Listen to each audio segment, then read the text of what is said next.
ರೈತರಿಂದ ಕೊಬ್ಬರಿ ಹೆಚ್ಚುವರಿ ಖರೀದಿ ಮಾಡುವಂತೆ ಒತ್ತಾಯಿಸಿ ಪ್ರತಿಭಟನೆ.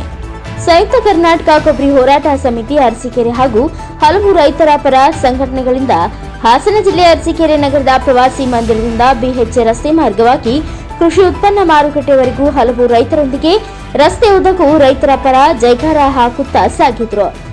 ಪಿಪಿ ವೃತ್ತದಲ್ಲಿ ರೈತರು ರಸ್ತೆ ಮಧ್ಯೆ ಮಾನವ ಸರಪಳಿ ರೂಪಿಸಿ ವಾಹನಗಳನ್ನು ತಡೆದು ಸರ್ಕಾರ ಹಾಗೂ ಈ ನಿಯಮವನ್ನು ಧಿಕ್ಕರಿಸಿ ಧಿಕ್ಕಾರ ಕೂಗುವ ಮೂಲಕ ಆಕ್ರೋಶ ವ್ಯಕ್ತಪಡಿಸಿದರು. ನಂತರ ಪ್ರತಿಭಟನೆಯನ್ನ ಉದ್ದೇಶಿಸಿ ರೈತ ಸಂಘದ ಮುಖಂಡರುಗಳು ಮಾತನಾಡಿ 2023-24ನೇ ಸಾಲಿನ ಬೆಂಬಲ ಬೆಲೆ ಅಡಿ ಉಂಡೆ ಕೊಬ್ಬರಿಯನ್ನ ರೈತರಿಂದ ಹೆಚ್ಚುವರಿಯಾಗಿ ಖರೀದಿ ಮಾಡುವಂತೆ ಸರ್ಕಾರಗಳಿಗೆ ಒತ್ತಾಯಿಸಿದರು. ಈ ಪ್ರತಿಭಟನೆಯಲ್ಲಿ ಹಲವು ರೈತ ಸಂಘದ ಅಧ್ಯಕ್ಷರುಗಳು, ಉಪಾಧ್ಯಕ್ಷರು, ಕಾರ್ಯದರ್ಶಿಗಳು, ಸದಸ್ಯರುಗಳು ಉಪಸ್ಥಿತರಿದ್ದರು. Moideen Pasha, NKS TV4 news, Hassan. ಇಷ್ಟು ಪ್ರಪಾತಕ್ಕೆ ರೇಟ್ ಇಳಿಯೋದಕ್ಕೆ ಪ್ರಮುಖವಾಗಿರ್ತಕ್ಕಂಥ ಕೆಲವು ಕಾರಣಗಳಿದಾವೆ. ಆ ಕಾರಣಗಳನ್ನ ಅರ್ಥ ಮಾಡಿಕೊಂಡು ಆ ಕಾರಣಗಳನ್ನ ಬದಲಾಯಿಸೋದಕ್ಕೆ ನಾವು ಹೋರಾಟ ಮಾಡಿದ್ರೆ ಮಾತ್ರನೇ ನಮ್ಮ ಸಮಸ್ಯೆ ಬಗೆಹರಿಯುತ್ತೆ. ಮುಖ್ಯವಾಗಿ ನಮ್ಮ ಈ ಕೊಬ್ಬರಿ ಬೆಲೆ ಕುಸಿದ ಇರ್ತದಕ್ಕೆ ಪ್ರಮುಖವಾಗಿರ್ತಕ್ಕಂಥ ಕಾರಣ ಏನಪ್ಪಾ ಅಂತ ಹೇಳಿದ್ರೆ, ಇವತ್ತು ಕೊಬ್ಬರಿ ಮತ್ತು ತೆಂಗಿನಿಂದ ಯಾವ ಎಣ್ಣೆಯನ್ನು ಉತ್ಪಾದನೆ ಮಾಡ್ತಾರೆ ಆ ಎಲ್ಲ ಖಾದ್ಯ ತೈಲಗಳನ್ನ ಇದೇ ನರೇಂದ್ರ ಮೋದಿ ಸರ್ಕಾರ ವಿದೇಶದಿಂದ ಅತ್ಯಂತ ಕಡಿಮೆ ದರಕ್ಕೆ ಭಾರತ ದೇಶಕ್ಕೆ ಆಮದು ಮಾಡಿಕೊಡ್ತಾ ಇದೆ. ಇವತ್ತು ಎಲ್ಲಿಯವರೆಗೆ ಈ ಖಾದ್ಯ ತೈಲಗಳು ಆಮದಾಗೋದು ನಿಲ್ಲೋದಿಲ್ವೋ ಅಲ್ಲಿವರೆಗೂ ನಮ್ಮ ಕೊಬ್ಬರಿಗೆ ಬೆಲೆ ಬರೋದಿಲ್ಲ. ಹಾಗಾಗಿ ನಾವಿವತ್ತು ಕೇಳ್ತಾ ಇದೀವಿ, ಅತ್ಯಂತ ಕಡಿಮೆ ಸುಂಕದ ದರದಲ್ಲಿ ಈ ಆಮದು ಮಾಡ್ಕೊಳ್ತಾ ಇರ್ತಕ್ಕಂಥ ತೈಲವನ್ನ ನೀವು ನಿಲ್ಲಿಸಬೇಕು. ಇದು ಮೊದಲನೇ ಇದೆ ನಾವು ರೈತ ಸಂಘಟನೆಗಳು ಕೇಳ್ತಾ ಇರ್ತಕ್ಕಂಥ ಬೇಡಿಕೆ. ಇದಿಷ್ಟು ಮಾತ್ರ ಅಲ್ಲ, ಇನ್ನು ಪ್ರಮುಖವಾಗಿರ್ತಕ್ಕಂಥದ್ದು ಏನಪ್ಪಾ ಅಂತ ಹೇಳಿದ್ರೆ, ಆವಾಗಲೇ ಅಧ್ಯಕ್ಷರು ಮೇಡಮ್ ಮಾತಾಡ್ತಾ ಇರ್ತಾ ಇದ್ರು, ನಾವು ರೈತರು ಕೊಬ್ಬರಿಯನ್ನ ಸೀಸನ್ ಅಲ್ಲಿ ಬೆಳೆಯಲ್ಲ, ವರ್ಷ ಪೂರ್ತಿ ಕೊಬ್ಬರಿಯನ್ನು ನಾವು ಮಾರ್ಕೆಟಿಗೆ ತಂದಾಕ್ತೀವಿ.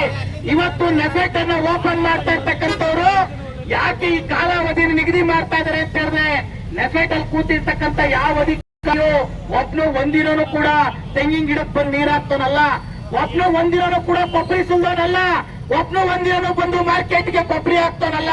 ಅವ್ರಿಗೇನ್ ಗೊತ್ತು ಯಾವಾಗ ಕೊಬ್ಬರಿಯನ್ನ ನಾವು ಲಾಟ್ ಹಾಕ್ತಿವಿ, ಯಾವಾಗ ಕೊಬ್ಬರಿ ಸುಲ್ದು ತಗೊಂಡೋಗಿ ಮಾರ್ಕೆಟ್ಗೆ ಹಾಕ್ತಿವಿ ಅಂತೇಳಿ. ನಮ್ಮ ಕೃಷಿ ಚಟುವಟಿಕೆ ಬಗ್ಗೆ, ರೈತರ ಕೊಬ್ಬರಿ ಕೆಲಸದ ಬಗ್ಗೆ ಗೊತ್ತಿಲ್ಲದೆ ಇರ್ತಕ್ಕಂಥವ್ರು ಅಧಿಕಾರಿಗಳಾಗಿದ್ದಾರೆ, ರಾಜಕಾರಣಿಗಳಾಗಿದ್ದಾರೆ. ಆ ಕಾರಣಕ್ಕೋಸ್ಕರ ಇವತ್ತು ಅವರು ವರ್ಷದಲ್ಲಿ 1 ತಿಂಗಳು 2 ತಿಂಗಳು ಮಾತ್ರ ಕೊಬ್ಬರಿಯನ್ನ ನಾವು ವ್ಯಾಪಾರ ಮಾಡ್ತೀವಿ ಅಂತ ಹೇಳ್ತಾ ಇದಾರೆ. ಇವತ್ತು ನಾವ್ ಹೇಳ್ತೀವಿ ಸ್ವಾಮಿ, ನೆಫೆಟ್ ಅಂತಕ್ಕಂಥದ್ದು ವರ್ಷ ಪೂರ್ತಿ ವ್ಯಾಪಾರ ಆಗ್ಬೇಕು, ವರ್ಷ ಪೂರ್ತಿ ಮಾರುಕಟ್ಟೆಯನ್ನ ನಾವು ನಡೆಸಬೇಕು. ಮಧುಸೂದನ್ ಆವಾಗಲೇ ಮಾತಾಡ್ತಾ ಇರ್ತಾ ಇದ್ರು, ಅಲ್ರಿ ಮನುಷ್ಯನಿಗೆ ಒಂದು ರೇಷನ್ ಕಾರ್ಡ್ ಕೊಟ್ರೆ ವರ್ಷಕ್ಕೊಂದ್ಸರಿ ರೇಷನ್ ಕಾರ್ಡ್ ಚೇಂಜ್ ಮಾಡ್ಸಲ್ಲ, ಏನ್ ಮಾಡ್ತೀರಿ? ಅದೇ ರೇಷನ್ ಕಾರ್ಡ್ ಅಲ್ಲಿ ಪ್ರತಿ ವರ್ಷ ಅಕ್ಕಿ ಕೊಡ್ತೀರಿ, ಅದೇ ರೇಷನ್ ಕಾರ್ಡ್ ಅಲ್ಲಿ ಪ್ರತಿ ವರ್ಷ ದವಸ ಧಾನ್ಯ ಕೊಡ್ತೀರಿ. ಆದ್ರೆ ರೈತರು ಕೊಬ್ಬರಿಯನ್ನ ಮಾರ್ಕೆಟ್ಗೆ ಹಾಕಕ್ ಬಂದ್ರೆ ಈ ವರ್ಷನೂ ನಾನು ರೈತನಾಗಿದ್ರು ಎನ್ರೋಲ್ ಮಾಡಿಸ್ಬೇಕು, ನಾನು ಮತ್ತೆ ಮುಂದಿನ ವರ್ಷಕ್ಕೂ ಎನ್ರೋಲ್ ಮಾಡಿಸ್ಬೇಕು ಅಂತ ಹೇಳಿದ್ರೆ ನೀವೇನ್ ಹೇಳ್ತಾ ಇದ್ರಿ ಅಂತ ಹೇಳಿದ್ರೆ, ಇಂಡೈರೆಕ್ಟ್ ಆಗಿ ಈ ವರ್ಷ ರೈತ ಆಗಿರೋನು ಮುಂದಿನ ವರ್ಷ ರೈತ ಆಗಿರಲ್ಲ, ಹಂಗಾಗಿ ನೀವು ಬಂದು ಎನ್ರೋಲ್ ಮಾಡಿಸ್ಬೇಕು ಅಂತೇಳಿ. ಅದಕ್ಕೆ ಪ್ರಮುಖವಾಗಿರ್ತಕ್ಕಂಥ ಕಾರಣ ಏನು? ಈ ವರ್ಷ ರೈತ ಆಗಿರೋನು ಮುಂದಿನ ವರ್ಷ ಇದೇ ಕೃಷಿಯನ್ನು ಬದುಕಕ್ಕಾಗ ಇಲ್ಲ ಅಂತೇಳಿ ಕೃಷಿ ಬೇರೆ ಕೆಲಸ ಮಾಡ್ತಿದೀವಿ. ಮಾಡಿಸಿದ್ರೆ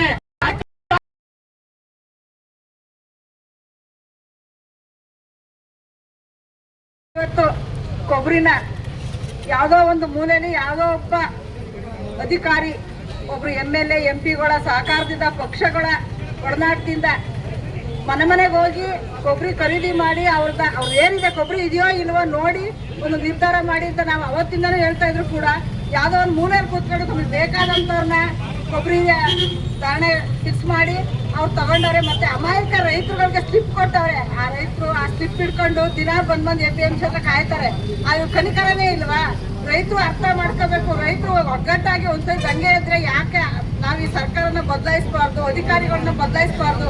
ನಮಗೆ ಅನುಕೂಲ ಆಗಂತ ಸರ್ಕಾರ ಯಾವ್ದು ಬರ್ತಾ ಇಲ್ಲ. ಎಲೆಕ್ಷನ್ ಟೈಮ್ ಅಲ್ಲಿ ರೈತರಿಗೋಸ್ಕರ ರೈತರು ಹೆಸರು ಹೇಳ್ಕೊಂಡೇ ಎಲ್ಲರೂ ಗದ್ದಿಗೆ ಏರ್ತಾರೆ ಹೊರತು ಆ ರೈತರು ಗೋಲ್ನ ಕೇಳೋರು ಯಾರೂ ಇಲ್ಲ. ದಯವಿಟ್ಟು ಇನ್ನು ಮುಂದಾದ್ರೂ ರೈತರನ್ನ ಒಗ್ಗಟ್ಟಾಗಬೇಕು. ಇವತ್ತು ಕೊಬ್ಬರಿನ ಈ ತಿಂಗಳು ಆ ತಿಂಗಳು ಅನ್ನೋಂಗಿಲ್ಲ, 24 ಪ್ರತಿ ತಿಂಗಳು ಕೂಡ ಕೊಬ್ಬರಿನ ಬಿಡಬೇಕು. ಯಾಕೆ ಅಂದ್ರೆ ನಾವು ಬ್ಯಾಚ್ ಮಾಡ್ತೀವಿ, ಒಂದೇ ಸರಿ ಕೊಬ್ಬರಿ ಸುಂದು ಮಾರಕ್ ಆಗಲ್ಲ. ಕೊಬ್ಬರಿ ನಿರಂತರವಾಗಿ ನಮ್ಮ ಕೊಬ್ಬರಿದು ಇರಬೇಕು. ರಾಗಿ ಬೇಕಾದ್ರೆ ಓಕೆ 3 ತಿಂಗಳು 4 ತಿಂಗಳ ಮೇಲೆ ನಡೆಯುತ್ತೆ. ನಿರಂತರವಾಗಿ ಕೊಡಬೇಕು ಅಂತ ನಾವು ಕೇಳ್ಕೊತಾ ಇದೀವಿ. ಇದು ಕಾರ್ಯರೂಪಕ್ಕೆ ಬರಲಿಲ್ಲ ಅಂದ್ರೆ ರೈತ ಸಂಘಟನೆ ಉಗ್ರ ಹೋರಾಟ ಮಾಡಕ್ ಹೊರಟಿದೀವಿ. ಡೆಲ್ಲಿವರೆಗೂ ಹೋಗಿ ಹೋರಾಟ ಮಾಡಕ್ಕೆ ನಾವು ಸದಾ ಸಿದ್ಧವಾಗಿದ್ವಿ ಅಂತ ಈ ಮುಖಾಂತರ